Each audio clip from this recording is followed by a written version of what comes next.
이게 임마누엘이라고 하는 이 이름은 어떤 호칭이라기보다는 체험 속에서 간정으로 하나님이 여기에 오셨다. 이분이 하나님이시다. 하나님이 우리와 함께 하신다라는 체험적 고백이다라고 말할 수가 있을 것입니다. 여러분, 하나님은 임마누엘, 하나님 되신 것을 믿으시면 아멘 하시기 바랍니다.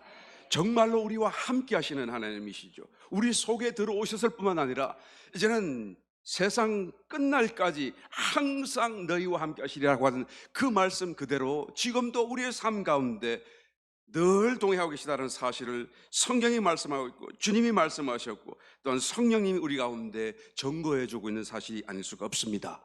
그러므로 오늘날 저와 여러분들은 지금 이 이름을 부르는 그녀, 또 이 이름을 부르는 그들보다도 더 많은 삶의 형편 속에서 하나님이 정말로 우리와 함께 하신다, 임마누엘 하나님이다라는 것을 말할 수 있어야 되는 줄 믿습니다.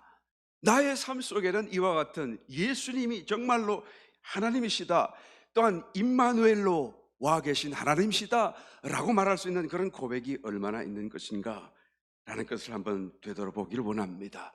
우리의 삶 속에 이것이 없다면 반드시 우리는 우리의 신앙적인 삶을 바꿔가야 할 것이고, 만약에 있다고 한다면 그 삶이 더 풍성해질 수 있도록 하나님을 발견하는 저와 여러분 다 되시기를 예수님 이름으로 축원합니다. 오늘 봉독하신 본문 말씀에서 보니 어떻게 임마누엘이신 하나님을 우리가 만날 수 있는 것인가, 임마누엘이신 하나님을 우리가 어떻게 체험할 수 있는 것인가 라는 것을 그 말씀 속에 감춰둔 것을 우리가 볼 수가 있습니다. 이것을 하나하나 우리 한번 살펴봄으로써 다시 한번 임마누엘 되신 하나님을 우리가 발견하시고 우리의 삶 속에서 하나님이 나와 함께 하시고 이것이 하나님이 하신 일이다라고 간증할 수 있는 저와 여러분 다 되시기를 예수님 이름으로 축원합니다.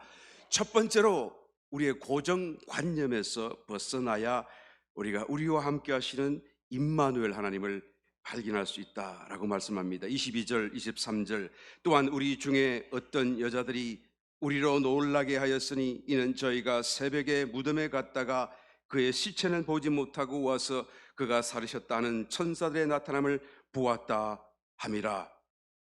이 여인들이 고난당하신 주님의 시신을 보기 위하여 무덤을 찾아갔다가 시신은 보지 못하고 천사들만 보고 돌아와서 제자들에게 그것을 간증했다라는 의미이죠. 이 사건을 통해서 왜 그들이 주님을 보지 못했는가, 설령 주님이 오셨다고 할지라도 왜 주님인 줄을 깨닫지 못할까라는 것을 우리에게 지금 말씀해 주고 있다는 것을 우리는 발견해야 되는 것이죠. 왜 우리 일상 중에 동행하시고 늘 함께 하시는 주님을 우리가 보고도 보지 못하는가? 그것은 우리의 생각 속에 고정관념이라고 하는 것이 너무 가득 차 있기 때문이다라는 것을 말씀해 주고 있는 것입니다. 이 여인들은 자기의 생각 속에 주님을 만나러 간다고 하면서도 살아계신 부활하신 주님이 아니라 죽어 계시고 차갑고 누워서 눈을 감고 계신 주님을 그 마음속에 그리면서 그런 기대 속에서 동굴을 찾아간 것 아니겠습니까? 그러니까 그런 주님은 없어요. 만약에 주님께서 부활하신 모습으로 그들 앞에 서 계신다고 한다면 그들은 그분이 주님인 줄을 용인하고 용납하고 받아들이지 못했을지 모르겠습니다. 주님이 아무리 내가 부활하신 주님이라고 말씀한다고 할지라도 그들이 깨닫지 못했을지도 모르겠습니다. 끝으로 주님을 사랑했다고 하는 막달라 마리아조차도 한동안 주님을 깨달아 알지 못했던 것을 성경이 말씀해 주지 않습니까? 여러분, 고정관념 때문에 스스로 주님을 알아보지 못하게 방해받고 있다는 것을 여러분 알아야 하는 것이죠. 여러분, 고정관념이라고 하는 것이 무엇입니까? 우리가 살면서 듣고 보고 배우고 그래서 알고 경험되어진 어떤 기억들, 어떤 내 속에 있는 지식들, 이 모든 것을 우리는 고정관념이라고 말할 수가 있는 것입니다. 그래서 자꾸 반복하고 자꾸 동일한 것을 확인하고 배워가다 보니까 이제는 그것이 단단한 어떤 돌덩이 같이 고정되어져 있어요. 그 관념이 고정되어져 있어요. 반드시 이렇게 되고 반드시 저렇게 되고 반드시 이럴 것이다 라는 것으로 생각이 가득 들어차 있는 것입니다. 그런데 그 고정관념이 여러분 맞다라고 하는 보장이 어디에 있나요? 내 지식이 맞다라는 보장이 어디에 있죠? 또 내 지식이 전부라고 말할 수 있는 그런 근거가 어디에 있죠? 정말로 여러분, 이 고정관념이라고 하는 것은 보잘것없어요. 우리가 삶을 살면서 배우고 듣고 배우고 쌓아놓은 모든 지식이 아무리 크고 많을지라도 그것을 여러분 쓸만한 것을 골라내고다 보면 그것은 여러분 이 손톱보다도 작은 칩 안에 다 들어가고도 이 칩이 헐렁헐렁할 정도로 남을 수준밖에 안 됩니다. 그 작은 지식 안에서, 작은 경험 안에서 자기의 모든 것을 다 의지하고 걸어두고, 그리고는 그 밖에 수많은 우주 공간에 있는 지식과 내가 보지 못했던 세계는 다 거절하고 이 속에서만 살고 있다는 것, 여러분 한번 생각해 보시기 바랍니다. 이것이 바로 고정관념이 우리에게 미치는 영향력인 것이죠. 여기서 나와야 돼요. 이 속에서 부활하신 주님을 만나러 갔으니 만날 수가 있겠어요? 그들의 생각 속에 기대하던 그런 주님은 이제는 더 이상 없는 것입니다. 스스로 고정관념 때문에 주님을 만나지 못하도록 바리케이트를 스스로 치고 있다는 것을 말할 수밖에 없는 것입니다. 그러므로 주님께서는 이스라엘 백성들을 애굽 땅에서 구원해내시면서 하나님이 약속하신 가나안 땅으로 인도하시면서 시내 산에서 십계명을 내려주시면서 첫 번째, 두 번째는 뭐라고 말씀하셨죠? 제2계명, 우상 만들지 말라. 우상이라고 하는 것이 무엇이죠? 하나님이라고 생각하여서 우리가 마음속에 그리는 것을 우리 손으로 뚝딱뚝딱 만드는 게 모든 게 우상 아니겠어요? 우리 마음속에 하나님이라고 그리면 모두가 다 우상이 되어진다는 것입니다. 하나님께서 우상 만들지 말라라고 하신 말씀이 뭐예요? 나는 너희의 생각 같지 않다. 나는 너희의 생각 속에 있는 그런 기대 이상이다. 너희가 마음으로 그릴 수 있는 그런 존재가 아니다 라는 것을 말씀하는 거예요. 하나님을 정말로 만나기를 원한다고 한다면 우리는 우리 생각을 비워야 됩니다. 우리의 생각을 하나님을 그려서는 안 돼요. 영화에서 봤던 모습으로 예수님의 얼굴을 그리고 내가 생각하는 어떤 인자 모습으로 얼굴을 그리는 것은 여러분 오히려 그것이 바리케이트가 되고 오히려 그것이 살아계신 주님을 만나는 임마누엘의 하나님을 보지 못하게 하는 바리케이트가 되고 마는 것입니다. 여러분, 어거스틴이라고 하는 정말 위대한 신학자요, 주님의 제자 가운데 한 사람인 이 사람이 이제는 회심을 하고 정말 하나님을 알기 원하여서 그 명석한 머리로 정말 신학 대사전 같은 그런 어마어마한 분량을 다 혼자서 써냈잖아요. 그 일생 가운데 지금도 모든 신학이 다 그의 주석일 뿐이다 할 정도로 그의 신학 집대성한 경위가 어떤 그런 이해가 얼마나 대단한지 몰라요. 그 사람이 고민하면서 하나님이 삼위일체 되셨는데 그 삼위일체 되신 하나님을 내가 어떻게 멋진 말로 정리해가지고 설명할 수 있을까 고민하는 거예요. 여러분, 하나님은 세 분이신데 한 분이세요. 한 분이신데 세 분이세요. 이걸 어떻게 설명할 수 있을까? 이걸 어떻게 정말 잘 정리할 수 있을까?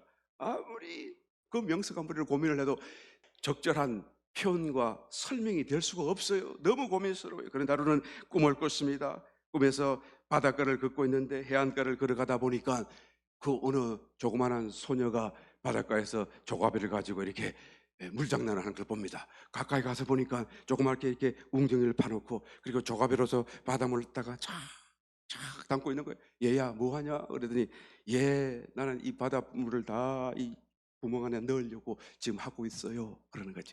그러니까 꿈에서도 이 어거스틴이 얘야 그거는 어리석은 일이다. 처음부터 잘못된 일이다. 어떻게 그 넓은 바다를 이 조그마한 구멍에 다 담을 수 있겠느냐? 그 조그마한 조가비를 가지고 언제 담을 수 있겠느냐? 담을 수도 없을 뿐더러 불가능한 사건이다. 그랬더니 그 어린 소녀가 꿈속에서도 자기 눈을 딱 쳐다보면서 그러면 아저씨는 왜 그 크신 하나님을 당신 머릿속에 다 집어넣으려고 했습니까? 얼마나 놀랐는지 이분이 잠을 깨고 난 뒤에 이제는 깨달은 거예요. 하나님은 우리의 이성으로 우리의 지성으로 담을 수 없는 분이다. 설명할 수 없는 분이다. 이미 설명할 수 있다고 한다면 그것은 하나님이 아니다. 쥐가 하나님이죠. 그렇잖아요. 저희가 하나님보다 더 뛰어난 사람 아니겠습니까? 여러분, 하나님은 우리의 지성으로 이해할 수 있는 분이 아니고 담을 수 있는 분이 아니다라는 거예요. 하나님은 지성이 아니라 체험으로 나아가야 돼요. 만나야 돼요. 하나님을 만나는 체험 속에서 우리는 하나님을 알아갈 수 있다라는 것이죠. 어떻게 만날 수 있나요? 우리의 생각을 벗어야 돼요. 고정관념을 벗어야 돼요. 우리 마음속에 이것은 이것이고 저것은 저것이다라는 생각들을 다 내려놓아야 됩니다. 나는 정말 무지한 자요, 나는 바보요, 나는 아무것도 모른다라고 하나님 앞에 자기를 다 비울 수 있는 사람만이 임마누엘 하나님을 볼 수 있고 만날 수 있는 줄 믿습니다.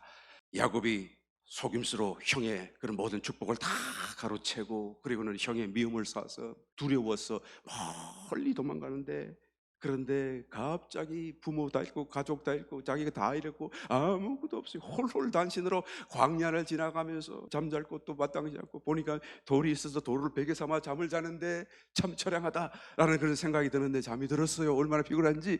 그 잠 속에 하나님을 만났다라고 성경은 말씀해 주고 있습니다.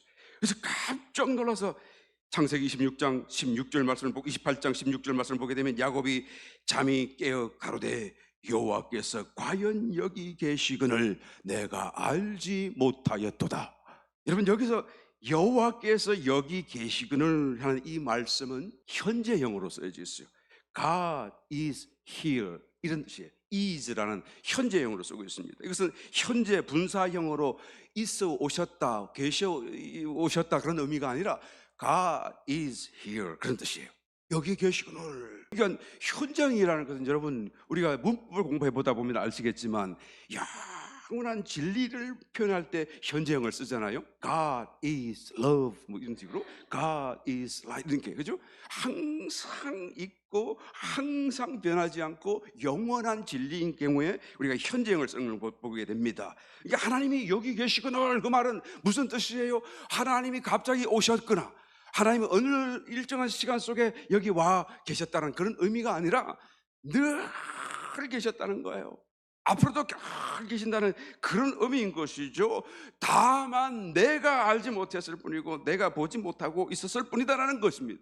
내가 잠들기 전에도 여기 계셨고 잠든 후에도 여기 계셨고 잠이 깬 후에도 여기 계시는데 나는 그걸 몰랐다는 거예요. 그래서 야곱이 깜짝 놀라서 지금서 고백하고 있는 것입니다. 하나님이 여기 계시고, 그런 말씀을 하는 거예요. 왜 몰랐을까요? 그는 자기의 삶의 여러 가지 일상과 삶에 가진 것으로 인하여 생각이 너무 많았어요.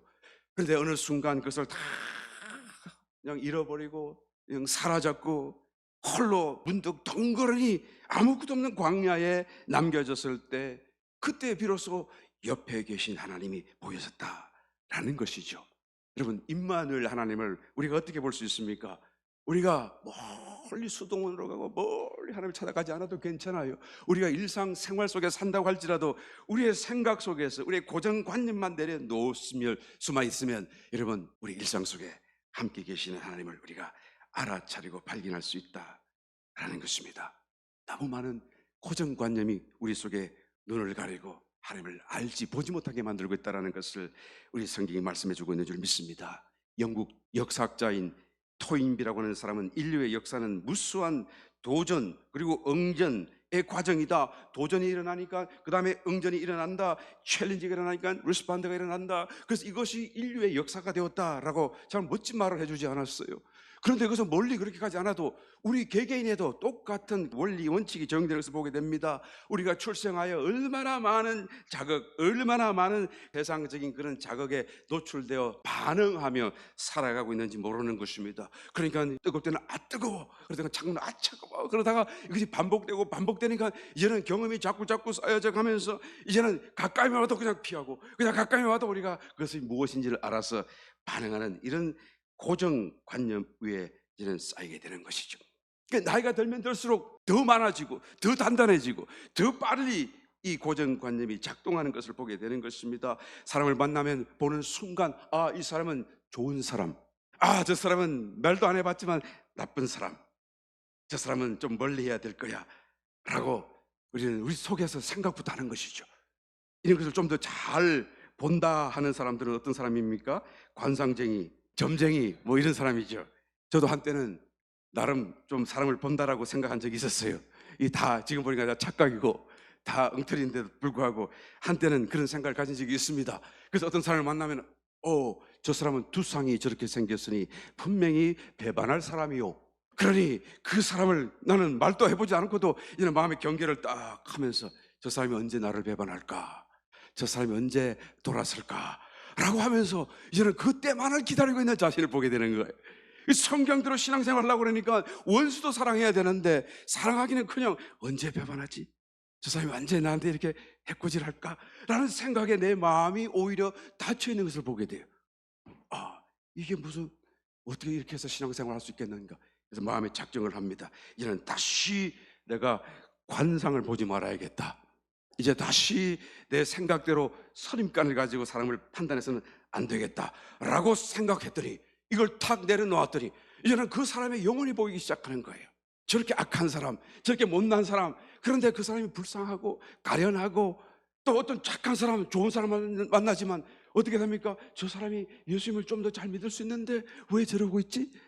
라는, 여러분, 더 깊은 부분이 전달되면서 보이기 시작하더라 라는 것이죠. 나중에는 말 못하는 짐승들도 만나면 얘는 잘생기든 못생기든 참 이쁘다, 그리고 참 우리 때문에 고생한다, 본래는 이런 고생 안 해도 되는데 우리 선조 아담이 타락해가지고 너희들도 저주 가운데 죽는구나 이렇게 생각하면서 참 미안하다라는 생각이 들고, 어떤 때는 모기가 앉았는데 모기도 참 애처로워 보이더라고요. 이 딱 치기보다는 야 그래 좀 먹고 살아라 그런 생각이 들 정도로 말이에요.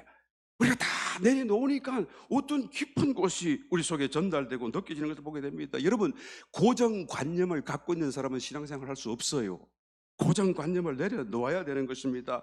고정관념을 옷처럼 입고 있는 동안에 내 생각이 항상 맞다라고 생각하는 그 사람은 하나님이 자기 곁에 와 계셔도 볼 수 없고 임마누엘 하나님이 자기 앞에 서 계셔도 깨닫지 못하게 된다라는 겁니다.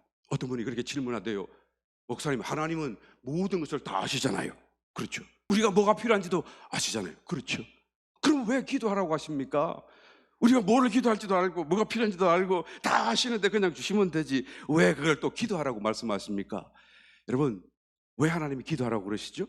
다 아시는데 주는 것이 다가 아니라 그보다 더 큰 축복 때문에, 우리에게 더 필요한 것 때문에, 그게 뭔가요? 기도의 씨름을 통해서 기도하는 가운데 우리의 그냥 모습을 보고 벗고 그래서 정말 정결하고 거룩한 사람으로 나아갈 수 있도록 하나님께서는 그렇게 힘써 기도하라 말씀하고 있는 것을 우리가 말하지 않을 수가 없는 것입니다. 여러분, 스스로 만약에 우리가 이것을 포기하고 벗겠다라고 작정하고 그리고 하나님 앞에 나아가는 기도로 기도한다면 하나님이 얼마나 기뻐하실까? 광야에 나아가는 심정으로 나의 삶 속에 일어나는 모든 일들, 염려, 근심, 걱정 다 내려놓고 나의 애착, 집착 다 내려놓고 그리고 정말 하나님을 만나겠다, 하나님의 음성을 들어보겠다라는 심정으로 우리가 하나님 앞에 나아간다고 한다면 그럼 하나님이 얼마나 기뻐하실까요? 이와 같은 기도로 더 기도하게 되시기를 저와 여러분 예수님 이름으로 축복드립니다. 그런데 기도할 때는 가만히 보면 다 벗어놓고 기도를 하는 것 같은데 기도 끝나면 또 벗어난 것 다 주섬주섬 또 옷으로 다 입고 나와요.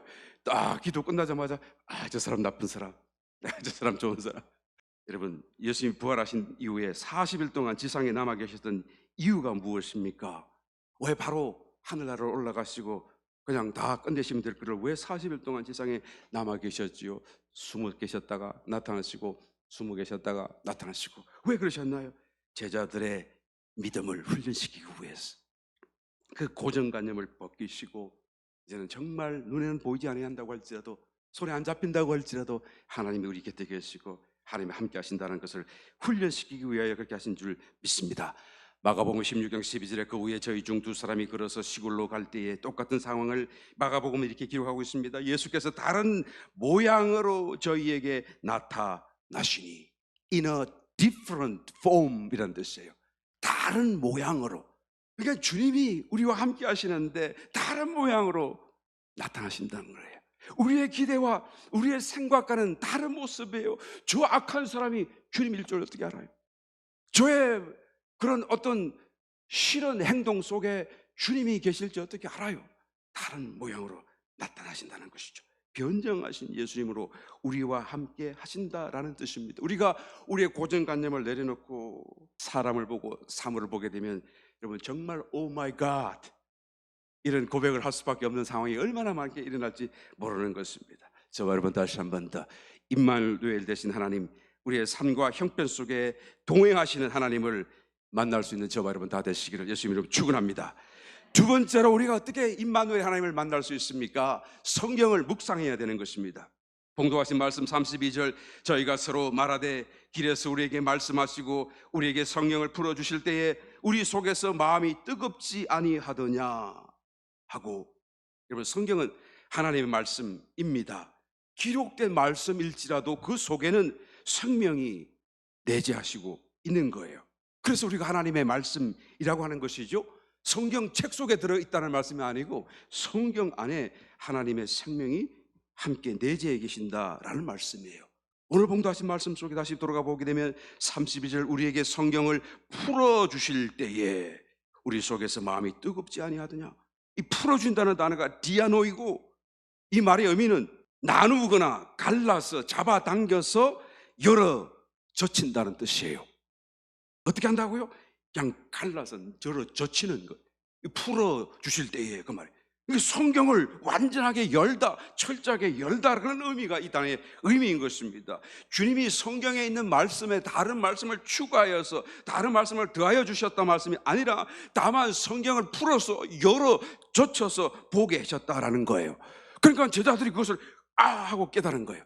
그 속에 계시는 하나님의 생명이 그들에게 접촉되게 되었다라는 의미인 것이죠. 그래서 그들의 마음이 뜨거워지게 되었다라는 뜻인 것입니다.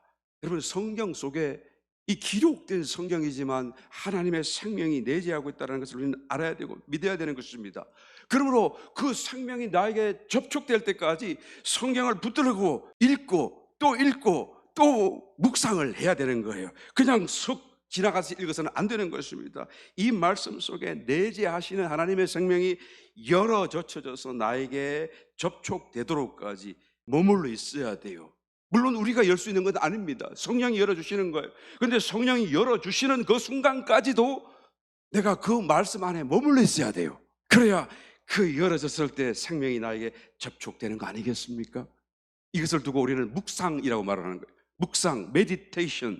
이것은 또 다른 순 한국말로 말을 하게 되면 되새김질이라는 뜻이 되는 것이죠. 되새김질, 여러분, 반추동물들이 되새김질을 하지 않습니까? 양이나 소나 이런 등등의 많은 짐승들 가운데 4개의 위를 가진 그런 짐승들이 다 되새김질을 합니다. 그래서 그 먹는 음식인 풀이 잘 소화가 안 되잖아요.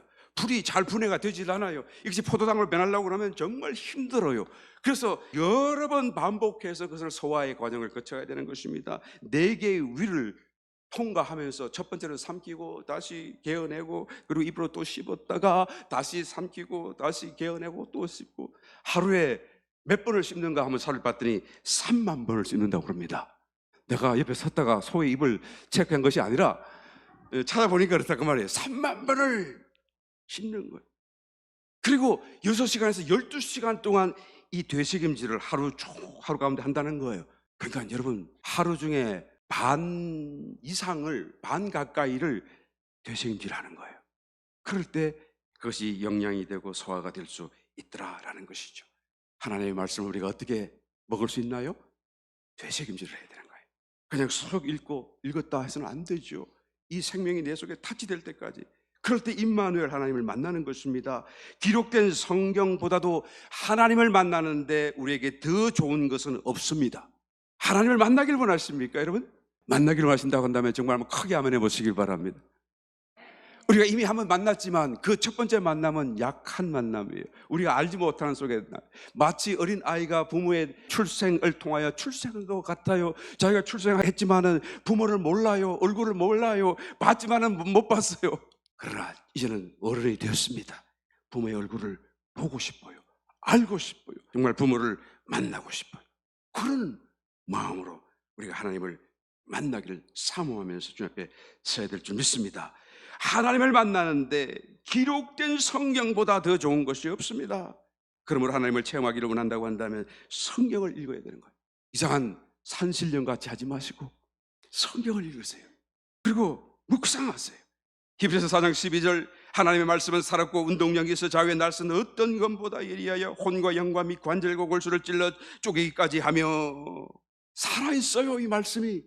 그래서 우리에게 찔러 쪼개고 감동으로 우리에게 뭔가 느끼도록 하신다는 거예요. 내 눈으로 보겠다라고 하지 말고 성경을 읽게 되시기를, 묵상하게 되시기를 예수 이름으로 축원합니다.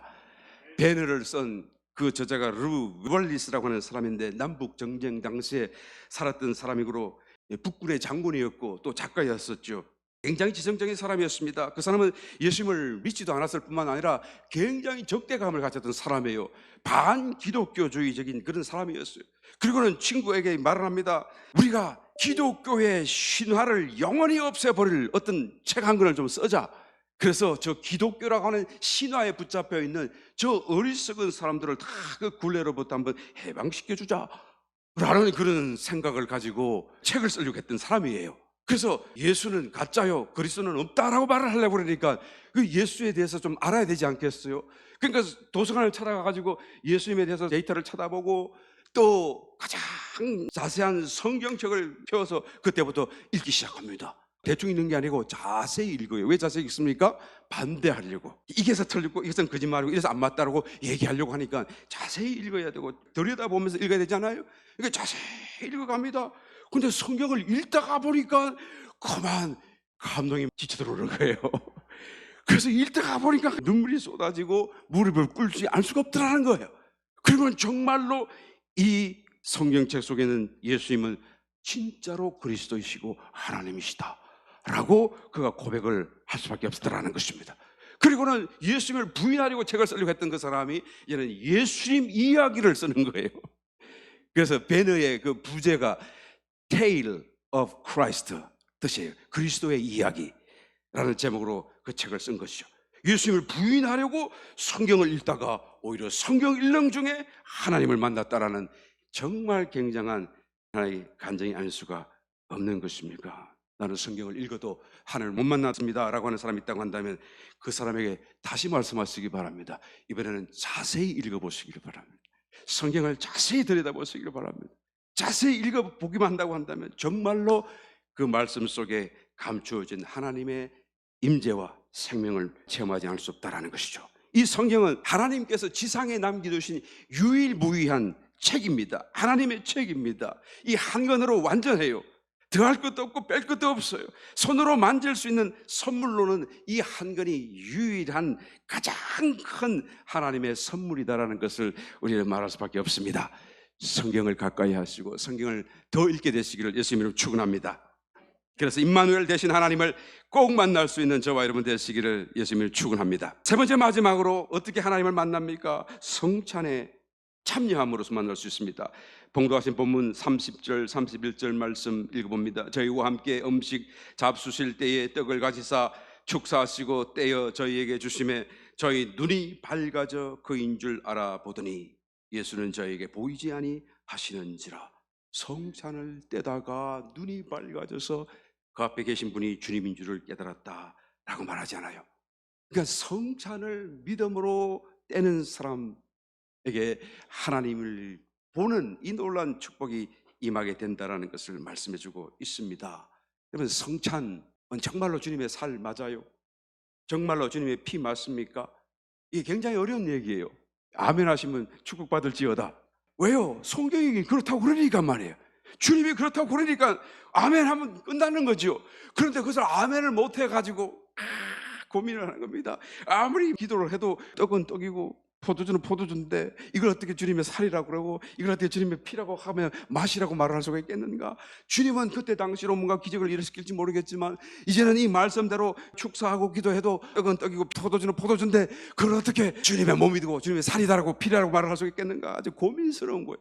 그래서 사람들이 이것을 이렇게 해석하기 시작했습니다. 아, 눈에 보이기는 그럴지 모르지만 신부가 다 하나님의 이름으로 축사를 하고 나면 적극적으로 본질이 싹 바뀌어서 모양은 똑같을지라도 본질은 주님의 살이 되었고 본질은 주님의 피가 되었다. 그 눈에 안 보일지 모르겠지만 그러나 그것은 그렇게 바뀌었다. 이걸 화채설이라고 그래요. 화하여 채, 본체가 바뀌었다 이런 뜻으로 가톨릭이 그렇게 말을 하잖아요. 동방정교에서 그렇게 말하잖아요. 그러니까 신부가 축사하고 나면 이거는 주님의 살이고 주님의 피니까 절대 손 못 대 함부로 어마어마한 겁니다. 지성물이죠. 그런데 이것은 미신적인 것이죠, 여러분. 미신적인 주장입니다. 이렇게 해서 그것이 정말로 떡이 주님의 살로 바뀌고 기도했다고 바뀌는 것은 아닙니다, 여러분. 그러니까 종교개혁이 일어나면서 이런 미신을 다 타파해야 된다. 그래서 루트가 뭐를 말합니까? 이걸 어떻게 해석해야 될까? 어떻게 말해야 될까? 고민하다가 떡과 포도주는 그대로이지만 이 미신을 내쫓으려고 그러니까, 그러나 주님께서는 이것을 내 살이고 내 피라고 그랬으니까, 그러나 우리가 기도하면, 교회에 모여서 예배하고 기도하면 이 성찬과 더불어 주님의 임재가 살과 피가 몸으로서 얕은 이 성찬 안에 함께 와 계신다. 여러분 이해가 되십니까? 이것을 공제, 함께 와 계신다, 임재한다는 것을 얘기하는 거예요. 주님은 어디 계시는데요? 천상에 지금 보좌 옆에 앉아 계시는데, 그런데 그 몸으로 여기 어떻게 오십니까? 그랬더니 자성이 있으면, 자성이 요만큼 있는 것처럼 얕은 주님의 몸이 우리는 알지 못하지만 이렇게 와가지고 성찬과 함께 이렇게 둘러싸여져 있는 것이다 라고 말을 하는 것이죠. 그런데 여러분, 이 말은 이것도 아니고 저것도 아니에요. 가만히 생각해 보게 되면 오히려 애매하게 말했어요. 그러니까 루트가 있으면 다시 한번 물어보고 싶어요. 그러면 내가 성찬을 딱 들고, 이게 주님의 몸입니까? 이게 주님의 피입니까? 그러면 막 이럴 거 아닐까 생각이 들어요. 왜요? 그냥 둘러싸여 있는 것입니다 막 설명하려고 그러지 않겠어요? 주님은 이것이 내 살이요, 이게 내 피라고 했으니까 그러면 그냥 살이고 피가 되어야 되는데, 루트에게는 그렇게 말을 할 수가 없어요. 이 본질은 안 바뀌었다고 얘기를 해야 되니까. 떡은 떡이지만, 그렇지만 주님의 그 몸이 함께 와 있는 것입니다, 그렇게 얘기하려고 그러니까 굉장히 복잡하고, 그러니까 이것도 천주교도 아니고, 그리고 또 주님이 하신 말씀과도 대치가 되는 이 엉뚱한 해석이 되고 말았어요.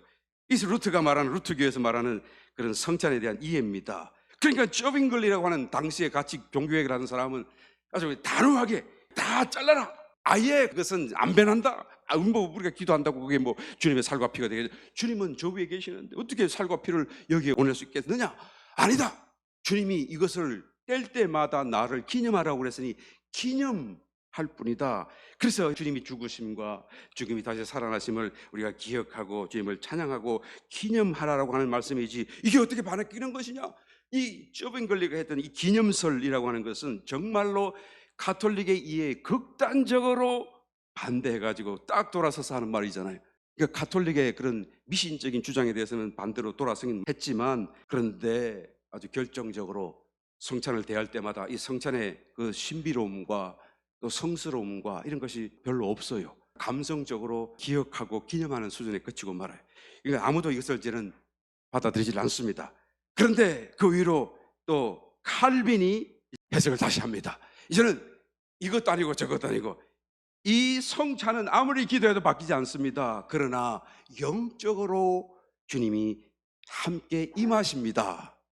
영적인 임재설을 주장하게 되는 것이죠. 그래서 오늘날 개신교가 대부분 이런 주장을 받아들이고, 가톨릭의 미신으로부터 이제는 해방되었고 또 가장 성경적인 이해에 접근해 있다라는 생각에서 대부분의 개신교도들이 교회에서 영적으로 임재한 것이다, 영적인 것을 의미한 것이다 라고 이제는 주장하게 되어집니다. 가장 아무래도 성경적인 이해에 가깝다라고 말을 할 수 있겠지만, 그러나 여전히 부족한 게 있어요. 뭐가 부족하죠? 그냥 성찬 그 자체에 대한 신비감이 없어요. 주님께서 이것이 내 살이다, 이것이 내 피다라고 했던데 이 말에 대해서 어떻게 대답하기가 상당히 어렵습니다. 영적으로만 그런 것이다, 사실은 살이 아니다, 그런 말도 되잖아요. 그러니까 모든 주장들이 다 어느 부분은 맞지만 또 다른 부분은 다 틀려 있는 것을 보게 됩니다. 그래서 맞는 부분만을 잘 뽑아가지고 이렇게 잘 이렇게 믹스를 하게 되면 그나마 더 성경적인 이해로 우리가 접근할 수 있지 않을까 생각할 수 있습니다. 그런데 왜 이런 틀린 주장을 붙들고 그들은 계속 그렇게 물러서지 않습니까? 그들의 생각의 초점이 과연 이 성찬 떡과 포도주가 정말 주님의 살로, 주님의 피로 바뀌느냐 안 바뀌느냐, 여기에만 신경이 집중되어 있기 때문에 그래요. 이것만을 어떻게 해석하지? 어떻게 믿어야 되지? 라고 생각하니까 여기서 물러날 수가 없는 거예요. 그런데 저와 여러분에게는 아무 문제가 없잖아요. 처음에도 맞습니까? 그러니까 아멘 하던 것처럼 말이에요. 아무 문제가 없어요. 주님이 살이다 그러면 아멘, 주님이 피다 그러면 아멘. 내 눈에는 떡으로 보이고 이게 포도주로 보일지라도 그러나 나는 믿음 안에서 살과 피가 되어져 있는 것입니다. 그러니까 이것은 믿음 안에서 그냥 살과 피예요. 믿는 사람에게는 문제가 될 수가 없는 거예요. 그것을 제쳐놓고 자기 이성으로 지성으로 자꾸 그것을 해석하고 설명하려고 그러니까 너무 어려운 것입니다. 성찬은 여러분 영적으로도 임재하신 것이 맞지만, 그러나 성찬 그 자체로도 그것이 본질적으로 변화가 일어나지 아니한다고 할지라도 여전히 하나님의 신비 속에 있는 지성물이에요. 지성물이라고요. 정말로 성스러운 하나의 성물입니다. 성찬은요, 주님의 살과 피예요. 그래서 우리가 그것을 합당하게 대하지 않게 되면 어떻게 되죠? 고린도전서 11장 29절 말씀을 보게 되면, 주의 몸을 분변치 못하고 먹고 마시는 자는 자기의 죄를 먹고 마시는 것이니라. 이러므로 너희 중에 약한 자와 병든 자가 많고 잠자는 자도 적지 아니하니. 왜 병이 들고 왜 죽게 되었나요? 성찬을 합당하게 대하지 않기 때문에 그렇다고 말해요. 그러니까 성찬을 합당하게 대하지 않아도 지성물이기 때문에 여러분, 이와 같은 징계와 심판이 일어나는 겁니다. 즉각적으로. 나중에까지 갈 필요 없어요. 즉각적으로 일어나는 거예요. 아이고 무서워라, 이제는 성찬을 내가 안 해야지.